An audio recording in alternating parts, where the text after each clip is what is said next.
divorce often is a messy business, with myriad difficult decisions to be made or fought over. Where will the kids live? Who gets the dog? Or the wedding china? And what about that mid-size hatchback you've just spent several $100 million developing? General Motors' recent decision to divest itself of its European subsidiaries means that the new Opel and Vauxhall Insignia, along with the rest of the company's former assets on the other side of the Atlantic, now belong to the French PSA Group, owners of the Peugeot, Citroën, and DS brands.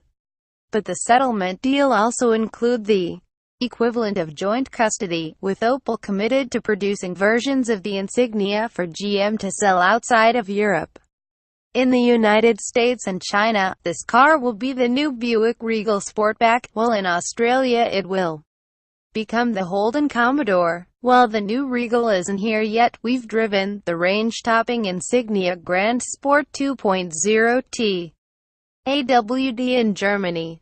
Although we expected some changes, we've already seen the Buick version and it appears the alterations are mostly superficial. American drivers should be getting excited. Most new cars are better than the models they replace. That's how progress is supposed to work. But few have managed to improve by the margin seen in the new Insignia. Its predecessor was launched in Europe in 2008, and it has been a segment also ran for most of its life.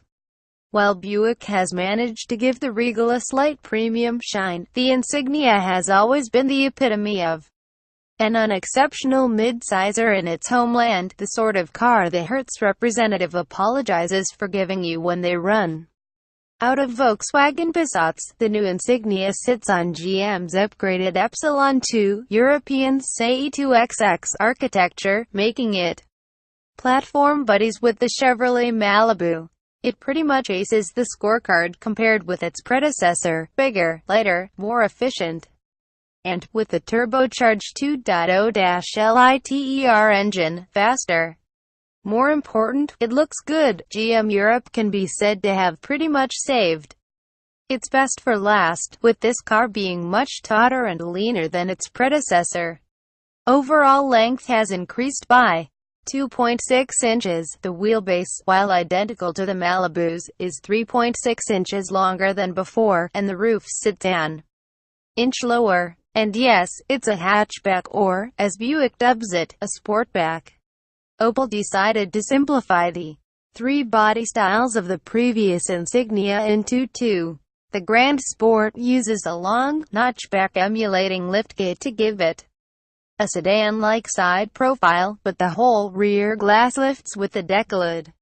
A wagon version also is on sale in Europe, and it, too, is spawning a Buick counterpart with a raised suspension, the Regal Tour X. The car we drove for this report was a fully loaded German market Insignia 8ers and dynamic trim with the top-of-the-range turbocharged 2.0-liter inline-4 and all-wheel drive. Equipment was generous, with most of it expected to make the transition to the plush versions of the Regal: a reconfigurable digital display screen in the center of the instrument cluster, a large touch screen for infotainment functions, LED headlights, adaptive dampers, a head-up display, adaptive cruise control with lane-keeping assist, a 360-degree camera system, onboard Wi-Fi through a 4G LTE connection, and power front seats with a message function.